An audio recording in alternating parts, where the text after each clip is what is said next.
Turkey America মহাদেশের একটি পাখি। সুস্বাদু খাবার হিসেবে বিশ্বজুড়ে তার পরিচিতি রয়েছে বেশ। এটি পালনে খরচ কম, কিন্তু লাভ বেশি। তাই নরসিংদী ও কিশোরগঞ্জে ধীরে ধীরে জনপ্রিয় হয়ে উঠছে টার্কি পালন। বাড়ছে খামারের সংখ্যাও। কৃষি বিভাগ বলছে, নতুন উদ্যোক্তাদের সব ধরনের সহায়তা দিতে চান তারা। টার্কি মুরগির মতো দেখতে একটি বড় আকৃতির পাখি। পৃথিবীর নানা দেশেই বাণিজ্যিকভাবে পালন করা হয় এই পাখি।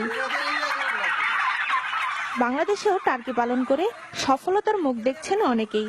নরসিংদীর রায়পুর উপজেলার মরজাল গ্রামের সেলিনা জাহান তাদেরই একজন। টার্কি চাষ তার অভাবের সংসারে দেখাচ্ছে সচ্ছলতার আলো।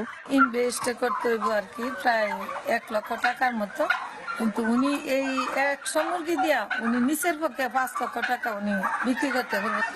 শুধু সেলিনাই নন, টার্কি পালন করে কর্মসংস্থানের সুযোগ পেয়েছেন নরসিংদী এবং কিশোরগঞ্জের কুলিয়ারচরের আরো অনেকেই। 6 মাসের ভিতরে আমাদের এলাকার মধ্যে মনে করেন যে আগে ছিল 50 জন, এখন মনে করেন যে প্রায় 100 জন। যখন দেখলাম যে প্রফিট এটার খুব ভালো, তারপর আমরা আর কি এটার উৎপাদনটা আস্তে আস্তে বাড়াই। ঘাস ও লতাপাতা প্রধান খাবার হয়, টার্কি পালনে খরচও কম। এছাড়া এই পাখির রোগবালাইও হয় কম। চাহিদা থাকায় দামও পাওয়া যায় ভালো। অসুখ বিসুখও কম হয় এবং এতে খাবার খরচ খুবই নগণ্য। এরা আপনার কাঁচা ঘাস এবং কিছু মুরগির খাবার খেয়ে এরা জীবন ধারণ করতে পারে। প্রাণী সম্পদ কর্মকর্তারা বলছেন, টার্কি পালনে নতুন উদ্যোক্তাদের সব ধরনের সহায়তা দেওয়া হচ্ছে। মাঠ পর্যায়ে কর্মকর্তা কর্মচারীগণ এই খামারি ভাইদেরকে উৎসাহিত করছেন, তাদেরকে কিভাবে পালন করতে হবে সে বিষয়ে পরামর্শ প্রদান করছেন।